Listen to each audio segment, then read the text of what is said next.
रमजान के पूरे 30 रोजों के बाद ईद आई है। कितना मनोहर, कितना सुहावना प्रभाव है। वृक्षों पर अजीब हरियाली है, खेतों में कुछ अजीब रौनक है, आसमान पर कुछ अजीब लालिमा है। आज का सूर्य देखो कितना प्यारा, कितना शीतल है, यानी संसार को ईद की बधाई दे रहा है।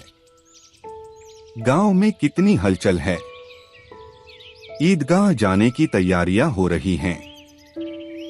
किसी के कुर्ते में बटन नहीं है, पड़ोस के घर में सुई धागा लेने दौड़ा जा रहा है। किसी के जूते कड़े हो गए हैं, उनमें तेल डालने के लिए तेली के घर पर भागा जाता है। जल्दी जल्दी बैलों को सानी पानी दे दें। ईदगाह से लौटते लौटते दोपहर हो जाएगी। 3 कोस का पैदल रास्ता, फिर सैकड़ों आदमियों से मिलना भेंटना, दोपहर के पहले लौटना असंभव है। लड़के सबसे ज्यादा प्रसन्न हैं। किसी ने एक रोजा रखा है, वह भी दोपहर तक, किसी ने वह भी नहीं, लेकिन ईदगाह जाने की खुशी उनके हिस्से की चीज है। रोजे बड़े बूढ़ों के लिए होंगे, इनके लिए तो ईद है। रोज ईद का नाम रटते थे, आज वह आ गई। अब जल्दी पड़ी है कि लोग ईदगाह क्यों नहीं चलते। इन्हें गृहस्थी की चिंताओं से क्या प्रयोजन। सेवैयों के लिए दूध और शक्कर घर में है या नहीं, इनकी बला से ये तो सेवैया खाएंगे। वह क्या जाने कि अब्बाजान क्यों बदहवास चौधरी कायमली के घर दौड़े जा रहे हैं। उन्हें क्या खबर कि चौधरी आंखें बदल लें तो यह सारी ईद मुहर्रम हो जाए। उनकी अपनी जेबों में तो कुबेर का धन भरा हुआ है। बार बार जेब से अपना खजाना निकालकर गिनते हैं और खुश होकर फिर रख लेते हैं। महमूद गिनता है 1 2 10 12, उसके पास 12 पैसे हैं। मोहसिन के पास 1 2 3 8 9 15 पैसे हैं। इन्हें अनगिनती पैसों में अनगिनती चीजें लाएंगे, खिलौने, मिठाइयाँ, बिगुल, गेंद और जाने क्या क्या। और सबसे ज्यादा प्रसन्न है हामिद। वह 4-5 साल का गरीब सूरत दुबला पतला लड़का, जिसका बाप गत वर्ष हैजे की भेंट हो गया और माँ न जाने क्यों पीली होती होती एक दिन मर गई। किसी को पता क्या बीमारी है। कहती तो कौन सुनने वाला था। दिल पर जो कुछ बीतती थी वह दिल में ही सहती थी, और जब न सहा गया तो संसार से विदा हो गई। अब हामिद अपनी बूढ़ी दादी अमीना की गोद में सोता है और उतना ही प्रसन्न है। उसके अब्बाजान रुपए कमाने गए हैं। बहुत सी थैलियां लेकर आएंगे। अम्मी जान अल्लाह मियाँ के घर से उसके लिए बड़ी अच्छी अच्छी चीजें लाने गई हैं, इसलिए हामिद प्रसन्न है। आशा तो बड़ी चीज है, और फिर बच्चों की आशा। उनकी कल्पना तो राई का पर्वत बना लेती है। हामिद के पाँव में जूते नहीं हैं, सिर पर एक पुरानी धुरानी टोपी है जिसका गोटा काला पड़ गया है, फिर भी वह प्रसन्न है। जब उसके अब्बाजान थैलियां और अम्मीजान नियामतें लेकर आएंगी तो वह दिल से अरमान निकाल लेगा। तब देखेगा मोहसिन, नूरे और सम्मी कहां से उतने पैसे निकालेंगे। अभागिन अमीना अपनी कोठरी में बैठी रो रही है। आज ईद का दिन, उसके घर में दाना नहीं। आज आबिद होता तो क्या इसी तरह ईद आती और चली जाती। इस अंधकार और निराशा में वह डूबी जा रही है। किसने बुलाया था इस निगोड़ी ईद को। इस घर में उसका काम नहीं, लेकिन हामिद, उसे किसी के मरने जीने से क्या मतलब। उसके अंदर प्रकाश है, बाहर आशा। विपत्ति अपना सारा दलबल लेकर आए, हामिद की आनंदभरी चितवन उसका विध्वंस कर देगी। हामिद भीतर जाकर दादी से कहता है, तुम डरना नहीं अम्मा, मैं सबसे पहले आऊंगा। बिल्कुल न डरना। अमीना का दिल कचोट रहा है। गांव के बच्चे अपने अपने बाप के साथ जा रहे हैं। हामिद का बाप अमीना के सिवा और कौन है। उसे कैसे अकेले में ले जाने दे। उस भीड़ भाड़ से बच्चा कहीं खो जाए तो क्या हो। नहीं, अमीना उसे यूं न जाने देगी। नन्ही सी जान, 3 कोस चलेगा कैसे? पैर में छाले पड़ जाएंगे, जूते भी तो नहीं हैं। वह थोड़ी थोड़ी दूर पर उसे गोद में ले लेती, लेकिन यहाँ सेवैया कौन पकाएगा? पैसे होते तो लौटते लौटते सब सामग्री जमा करके चटपट बना लेती। यहाँ तो घंटों चीजें जमा करते लगेंगे। मांगे का ही तो भरोसा ठहरा। उस दिन फहीमन के कपड़े सिले थे, 8 आने पैसे मिले थे। उस अठन्नी को ईमान की तरह बचाती चली आती थी इसी ईद के लिए, लेकिन कल ग्वालन सिर पर सवार हो गई तो क्या करती? हामिद के लिए कुछ नहीं है तो 2 पैसे का दूध तो चाहिए ही। अब तो कुल 2 आने पैसे बच रहे हैं। 3 पैसे हामिद की जेब में, 5 अमीना के बटवे में। यही तो बिसात है, और ईद का त्योहार अल्लाह ही बेड़ा पार लगावे। धोबन और नाइन और मेहतरानी और चुड़िहारिन सभी तो आएंगी। सभी को सेवैया चाहिए और थोड़ा किसी को आंखों नहीं लगता। किस किस से मुंह चुराएगी? और मुंह क्यों चुराए? साल भर का त्योहार है। जिंदगी कैरियत से रहे, उनकी तकदीर भी तो उसी के साथ है। बच्चे को खुदा सलामत रखे, ये दिन भी कट जाएंगे। गांव से मेला चला और बच्चों के साथ हामिद भी जा रहा था। कभी सबके सब दौड़कर आगे निकल जाते, फिर किसी पेड़ के नीचे खड़े होकर साथ वालों का इंतजार करते। यह लोग क्यों इतना धीरे धीरे चल रहे हैं? हामिद के पैरों में तो जैसे पर लग गए हैं। वह कभी थक सकता है? शहर का दामन आ गया। सड़क के दोनों ओर अमीरों के बगीचे हैं। पक्की चारदीवारी बनी हुई है। पेड़ों में आम और लीचियां लगी हुई हैं। कभी कभी कोई लड़का कंकड़ी उठाकर आम पर निशान लगाता है। माली अंदर से गाली देता हुआ निकलता है। लड़के वहां से 1 फरलांग पर हैं। खूब हंस रहे हैं। माली को कैसा उल्लू बनाया है। बड़ी बड़ी इमारतें आने लगी। यह अदालत है, यह कॉलेज है, यह क्लब घर है। इतने बड़े कॉलेज में कितने लड़के पढ़ते होंगे? सब लड़के नहीं हैं जी, बड़े बड़े आदमी हैं, सच। उनकी बड़ी बड़ी मूछें हैं। इतने बड़े हो गए, अभी तक पढ़ने जाते हैं।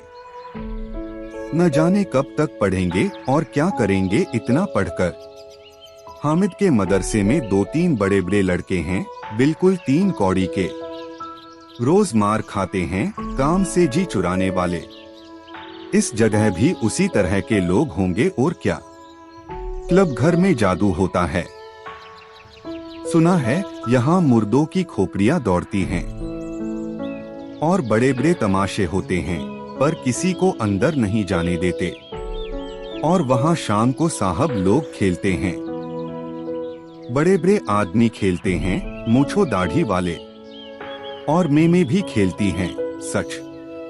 हमारी अम्मा को यह दे दो, क्या नाम है, बैट, तो उसे पकड़ ही न सके, घुमाते ही लुढ़क जाए।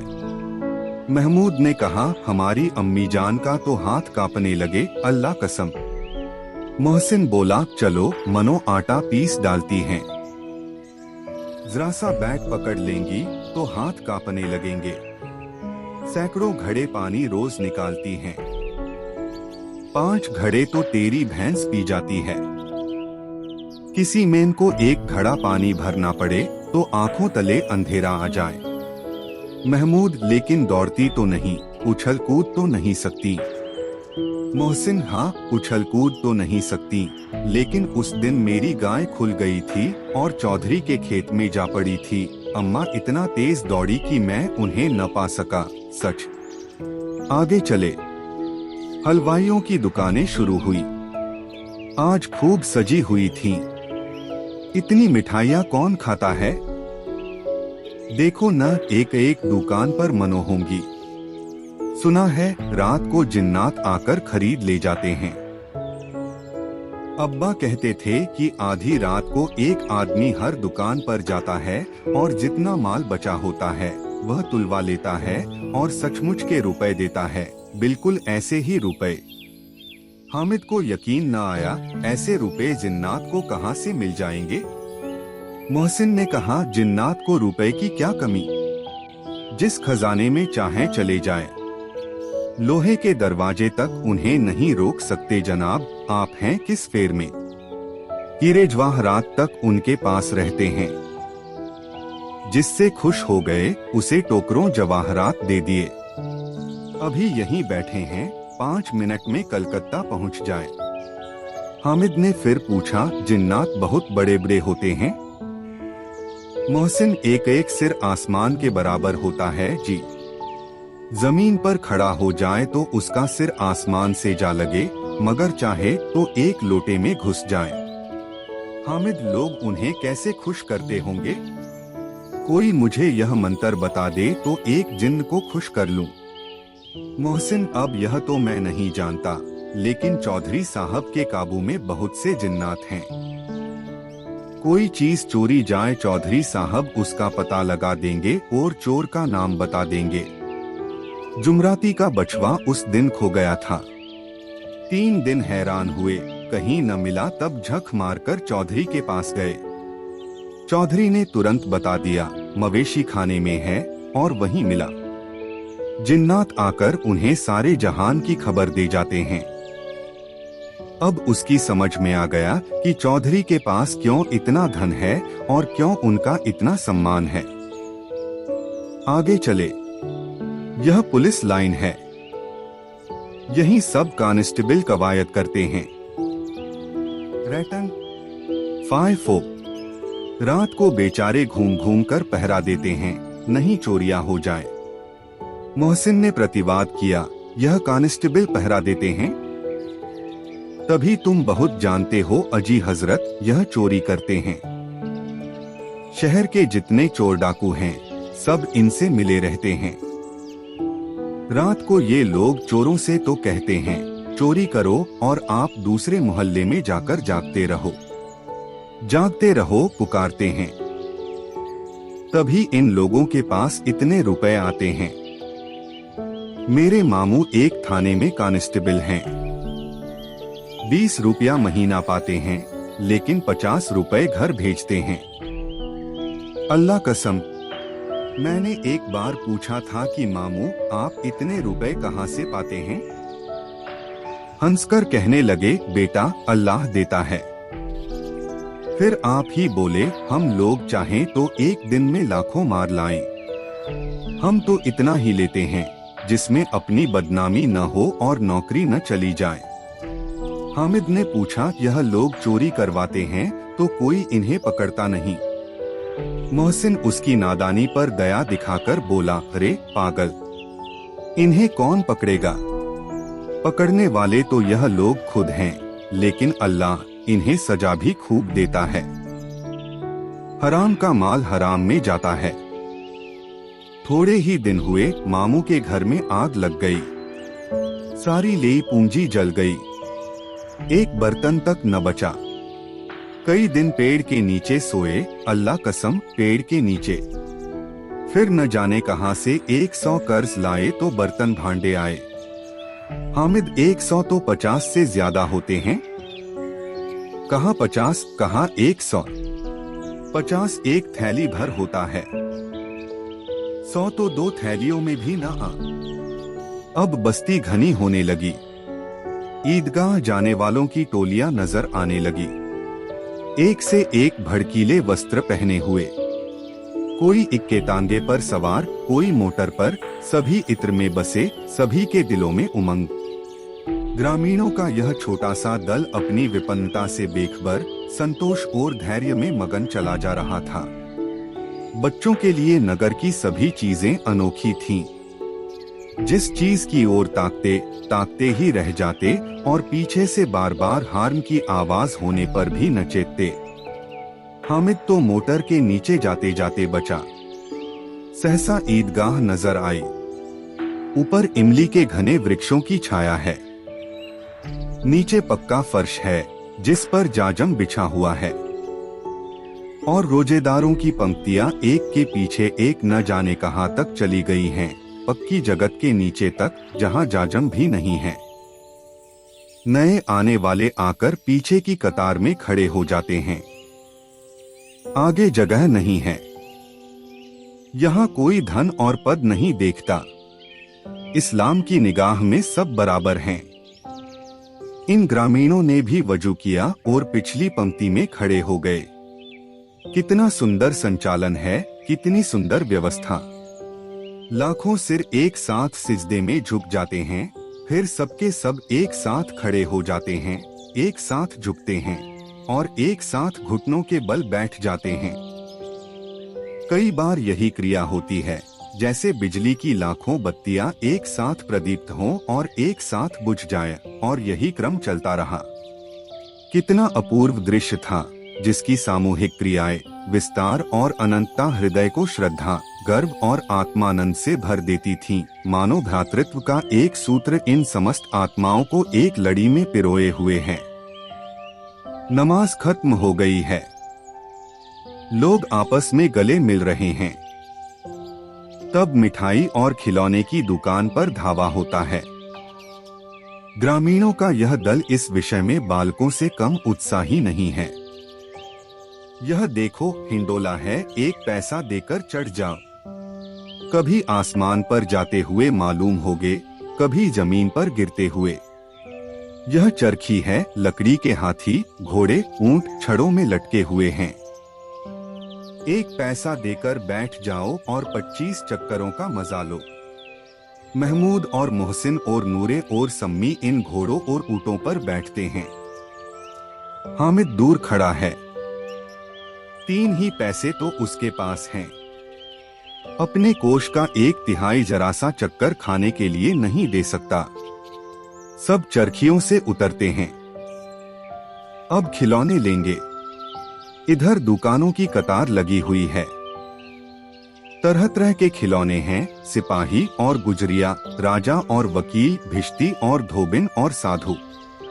वाह, कितने सुंदर खिलौने हैं। अब बोला ही चाहते हैं। महमूद सिपाही लेता है, खाकी वर्दी और लाल पगड़ी वाला, कंधे पर बंदूक रखे हुए, मालूम होता है अभी कवायद किए चला आ रहा है। मोहसिन को भिश्ती पसंद आया। कमर झुकी हुई है, ऊपर मशक रखे हुए है। मशक का मुंह एक हाथ से पकड़े हुए है। कितना प्रसन्न है। शायद कोई गीत गा रहा है। बस मशक से पानी उड़ेलना ही चाहता है। नूरे को वकील से प्रेम है। कैसी विद्वमता है उसके मुख पर। काला चोगा, नीचे सफेद अचकन, अचकन के सामने की जेब में घड़ी, सुनहरी जंजीर, एक हाथ में कानून का पोथा लिए हुए। मालूम होता है अभी किसी अदालत से जिरह या बहस किए चले आ रहे हैं। यह सब 2-2 पैसे के खिलौने हैं। हामिद के पास कुल 3 पैसे हैं। इतने महंगे खिलौने वह कैसे ले।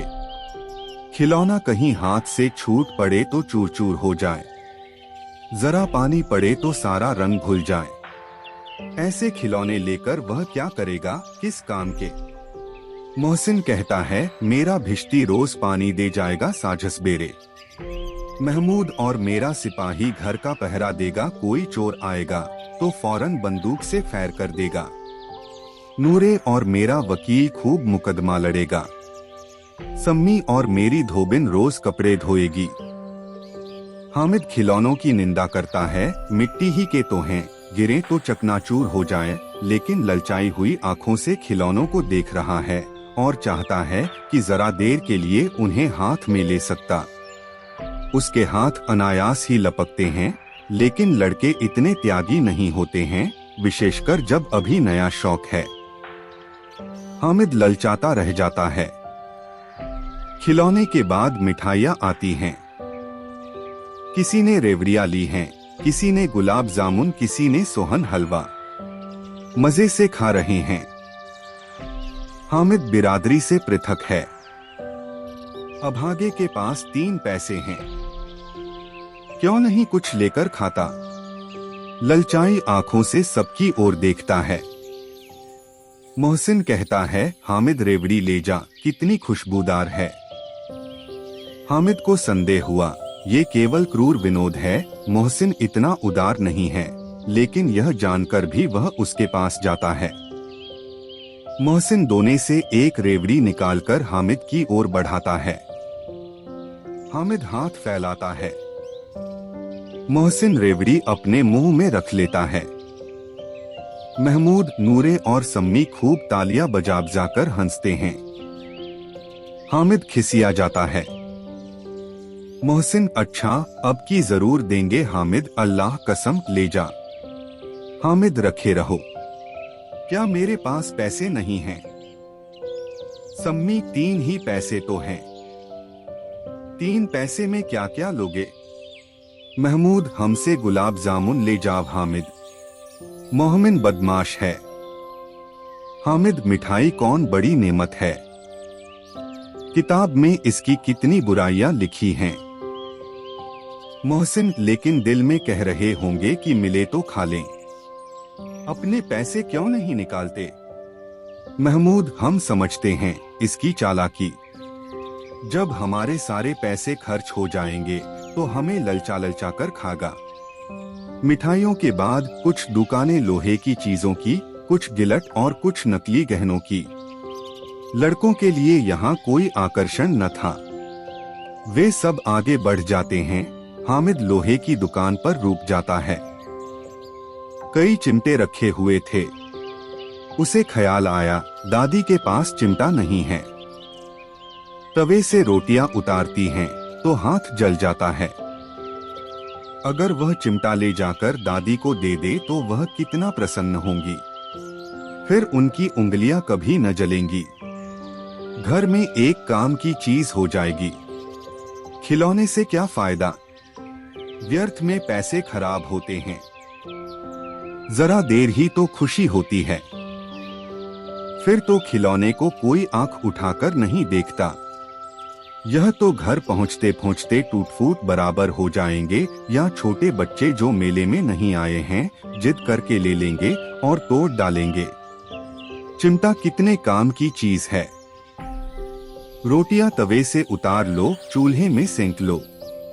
कोई आग मांगने आए तो चटपट चूल्हे से आग निकालकर उसे दे दो। अम्मा बेचारी को कहाँ फुर्सत है कि बाजार आएं, और इतने पैसे ही कहाँ मिलते हैं। रोज हाथ जला लेती हैं। हामिद के साथी आगे बढ़ गए हैं। सभी पर सबके सब शरबत पी रहे हैं। देखो सब कितने लालची हैं। इतनी मिठाइयाँ ली, मुझे किसी ने एक भी न दी। उस पर कहते हैं, मेरे साथ खेलो, मेरा यह काम करो। अब अगर किसी ने कोई काम करने को कहा तो पूछूंगा। खाए मिठाइयाँ, आप मुंह सड़ेगा, फोड़े फुंसियाँ निकलेंगी, आप ही जबान चटोरी हो जाएगी। तब घर से पैसे चुराएंगे और मार खाएंगे।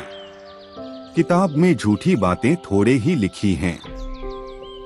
मेरी जबान क्यों खराब होगी? अम्मा चिमटा देखते ही दौड़कर मेरे हाथ से ले लेंगी और कहेंगी, मेरा बच्चा अम्मा के लिए चिमटा लाया है। कितना अच्छा लड़का है। इन लोगों के खिलौने पर कौन इन्हें दुआएं देगा? बड़ों की दुआएं सीधे अल्लाह के दरबार में पहुंचती हैं और तुरंत सुनी जाती हैं। मेरे पास पैसे नहीं हैं। तभी तो मोहसिन और महमूद यूं मिजाज दिखाते हैं। मैं भी इनसे मिजाज दिखाऊंगा। खेले खिलौने और खाए मिठाइयाँ। मैं नहीं खेलता खिलौने, किसी का मिजाज क्यों सहूं। मैं गरीब सही, किसी से कुछ मांगने तो नहीं जाता। आखिर अब्बाजान कभी न कभी आएंगे, अम्मा भी आएंगी ही। फिर इन लोगों से पूछूंगा, कितने खिलौने लोगे? एक एक को टोकरियों खिलौने दूं और दिखा दूं कि दोस्तों के साथ इस तरह का सलूक किया जाता है। यह नहीं कि एक पैसे की रेवड़ियां ली तो चिढ़ा चिढ़ा कर खाने लगे। सबके सब खूब हंसेंगे कि हामिद ने चिमटा लिया है। हंसें। मेरी बला से। उसने दुकानदार से पूछा, यह चिमटा कितने का है? दुकानदार ने उसकी ओर देखा और कोई आदमी साथ न देखकर कहा, तुम्हारे काम का नहीं है जी। बिकाऊ है कि नहीं? बिकाऊ क्यों नहीं है? और यहाँ क्यों लाद लाए हैं? तो बताते क्यों नहीं, क्या पैसे का है? 6 पैसे लगेंगे। हामिद का दिल बैठ गया। ठीक ठीक 5 पैसे लगेंगे, लेना हो लो, नहीं चलते बनो। हामिद ने कलेजा मजबूत करके कहा, 3 पैसे लोगे? यह कहता हुआ वह आगे बढ़ गया कि दुकानदार की घुड़कियां न सुने। लेकिन दुकानदार ने घुड़कियां नहीं दी, बुलाकर चिमटा दे दिया। हामिद ने उसे इस तरह कंधे पर रखा मानो बंदूक है और शान से अकड़ता हुआ संगियों के पास आया। जरा सुने, सबके सब क्या क्या आलोचनाएं करते हैं। मोहसिन ने हंसकर कहा, यह चिमटा क्यों लाया पगले, इसे क्या करेगा? हामिद ने चिमटे को जमीन पर पटक कर कहा, जरा अपना भिश्ती जमीन पर गिरा दो, सारी पसलियां चूर चूर हो जाए बच्चों की। महमूद बोला, तो यह चिमटा कोई खिलौना है? हामिद, खिलौना क्यों नहीं है, अभी कंधे पर रखा बंदूक हो गई, हाथ में ले लिया फकीरों का चिमटा हो गया। चाहूं तो इससे मजीरे का काम ले सकता हूँ। एक चिमटा जमा दूं तो तुम लोगों के सारे खिलौनों की जान निकल जाए। तुम्हारे खिलौने कितना ही जोर लगाएं, मेरे चिमटे का बाल भी बांका नहीं कर सकते। मेरा बहादुर शेर है चिमटा। सम्मी ने खंजरी ली थी। प्रभावित होकर बोला, मेरी खंजरी से बदलोगे? 2 आने की है।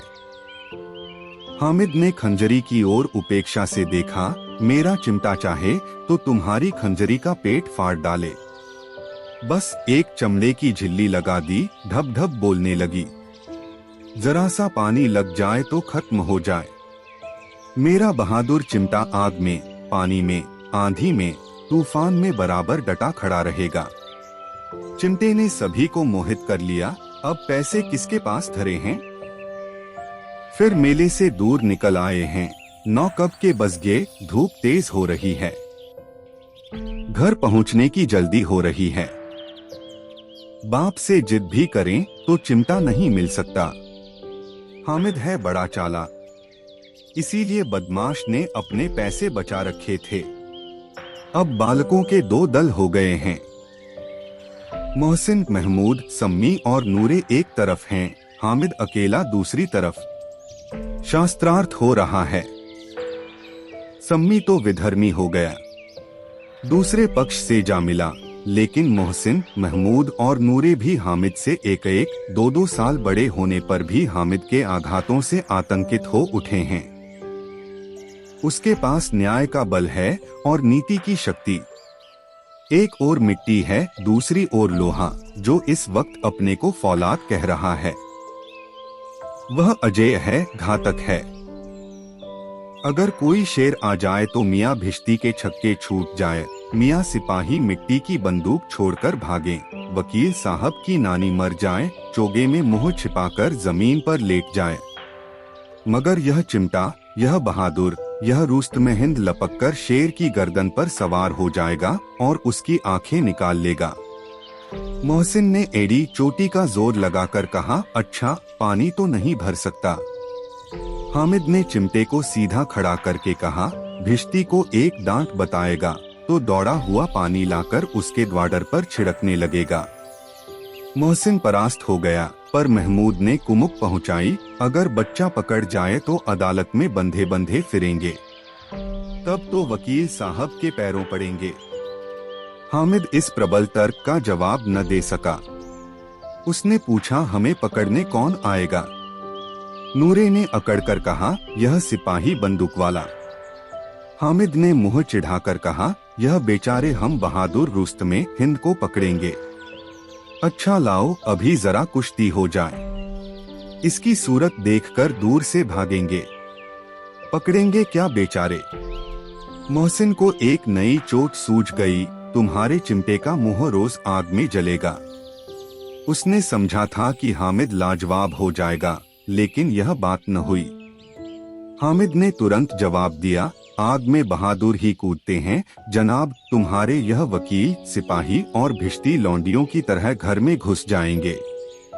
आग में कूदना वह काम है जो यह रुस्तम-ए-हिंद ही कर सकता है। महमूद ने एक जोर लगाया, वकील साहब कुर्सी मेज पर बैठेंगे, तुम्हारा चिमटा तो बावर्ची खाने में जमीन पर पड़ा रहेगा। इस तर्क ने सम्मी और नूरे को भी सजीव कर दिया। कितने ठिकाने की बात कही है पट्टे ने। चिमटा बावर्ची खाने में पड़ा रहने के सिवा और क्या कर सकता है। हामिद को कोई फड़कता हुआ जवाब न सूझा तो उसने धांधली शुरू की, मेरा चिमटा बावर्ची खाने में नहीं रहेगा। वकील साहब कुर्सी पर बैठेंगे तो जाकर उन्हें जमीन पर पटक देगा और उनका कानून उनके पेट में डाल देगा। बात कुछ बनी नहीं। खासी गाली गलौज थी, लेकिन कानून को पेट में डालने वाली बात छा गई। ऐसी छा गई कि तीनों सूरमा मुंह ताकते रह गए, मानो कोई ढेलचा कनकौआ किसी गंडे वाले कनकौए को काट गया हो। कानून मुंह से बाहर निकलने वाली चीज है, उसको पेट के अंदर डाल दिया जाना बेतुकी सी बात होने पर भी कुछ नयापन रखती है। हामिद ने मैदान मार लिया। उसका चिमटा रुस्तम-ए-हिंद है। अब इसमें मोहसिन, महमूद, नूरे, सम्मी किसी को भी आपत्ति नहीं हो सकती। विजेता को हारने वालों से जो सत्कार मिलना स्वाभाविक है, वह हामिद को भी मिला। औरों ने 3-3, 4-4 आने पैसे खर्च किए, पर कोई काम की चीज न ले सके। हामिद ने 3 पैसे में रंग जमा लिया। सच ही तो है, खिलौनों का क्या भरोसा, टूट फूट जाएंगे।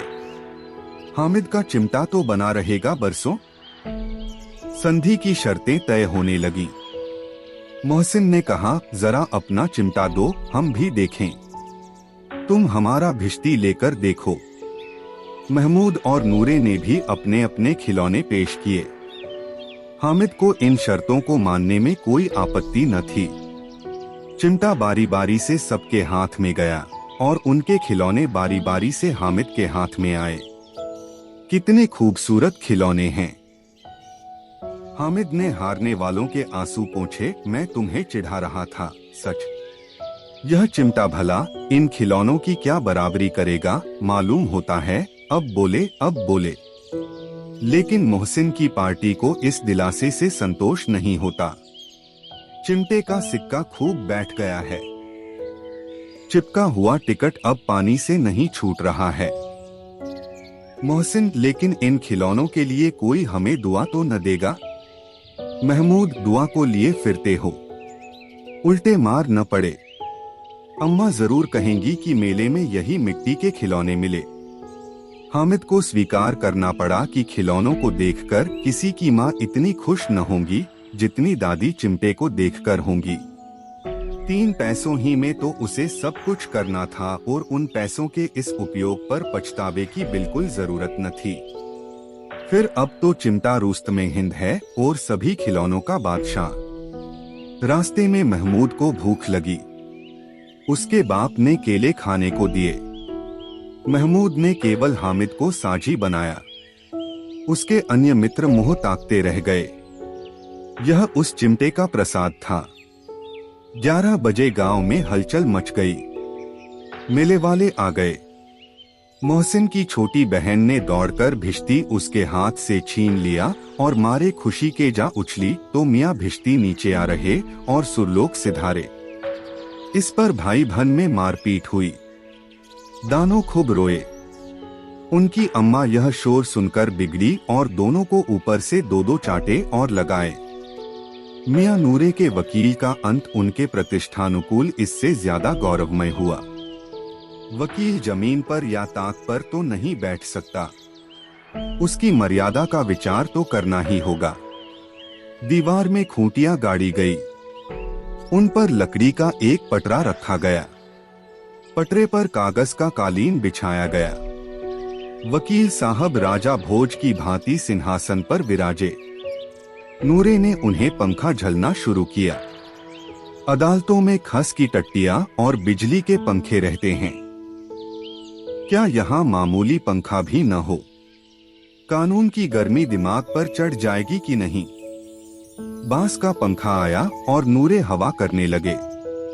मालूम नहीं पंखे की हवा से या पंखे की चोट से वकील साहब स्वर्गलोक से मृत्युलोक में आ रहे और उनका माटी का चोला माटी में मिल गया। फिर बड़े जोर शोर से मातम हुआ और वकील साहब की अस्थि घूरे पर डाल दी गई। अब रहा महमूद का सिपाही। उसे चटपट गांव का पहरा देने का चार्ज मिल गया, लेकिन पुलिस का सिपाही कोई साधारण व्यक्ति तो नहीं जो अपने पैरों चले। वह पालकी पर चलेगा। एक टोकरी आई, उसमें कुछ लाल रंग के फटे पुराने चिथड़े बिछाए गए, जिसमें सिपाही साहब आराम से लेटे। नूरे ने यह टोकरी उठाई और अपने द्वार का चक्कर लगाने लगे। उनके दोनों छोटे भाई सिपाही की तरह छोने वाले जागते लहो पुकारते चलते हैं। मगर रात तो अंधेरी ही होनी चाहिए। महमूद को ठोकर लग जाती है। टोकरी उसके हाथ से छूटकर गिर पड़ती है और मियां सिपाही अपनी बंदूक लिए जमीन पर आ जाते हैं और उनकी एक टांग में विकार आ जाता है। महमूद को आज ज्ञात हुआ कि वह अच्छा डॉक्टर है। उसको ऐसा मरहम मिला गया है जिससे वह टूटी टांग को आनन फानन जोड़ सकता है।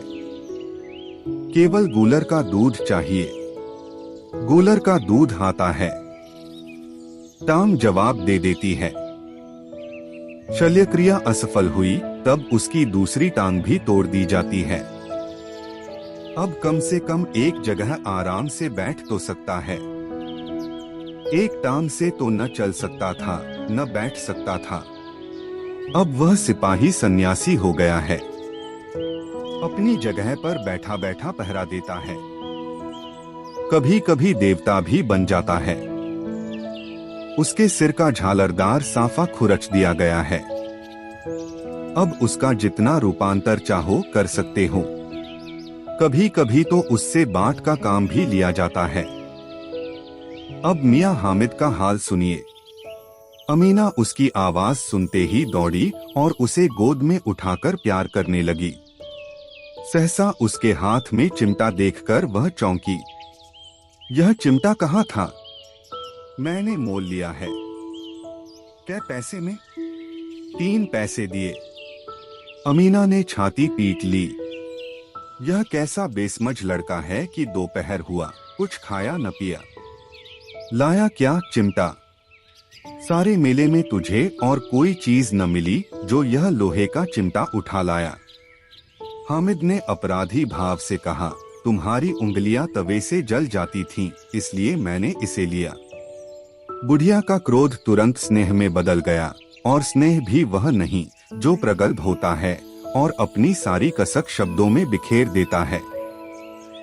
यह मूक स्नेह था, खूब ठोस, रस और स्वाद से भरा हुआ। बच्चे में कितना त्याग, कितना सद्भाव और कितना विवेक है। दूसरों को खिलौने लेते और मिठाई खाते देखकर इसका मन कितना ललचाया होगा। इतना जब्त इससे हुआ कैसे? वहाँ भी इसे अपनी बुढ़िया दादी की याद बनी रही। अमीना का मन गदगद हो गया। और अब एक बड़ी विचित्र बात हुई। हामिद के इस चिमटे से भी विचित्र। बच्चे हामिद ने बूढ़े हामिद का पार्ट खेला था। बुढ़िया अमीना बालिका अमीना बन गई। वह रोने लगी। दामन फैलाकर हामिद को दुआएं देती जाती थी और आंसू की बड़ी बड़ी बूंदें गिराती जाती थी। हामिद इसका रहस्य क्या समझता?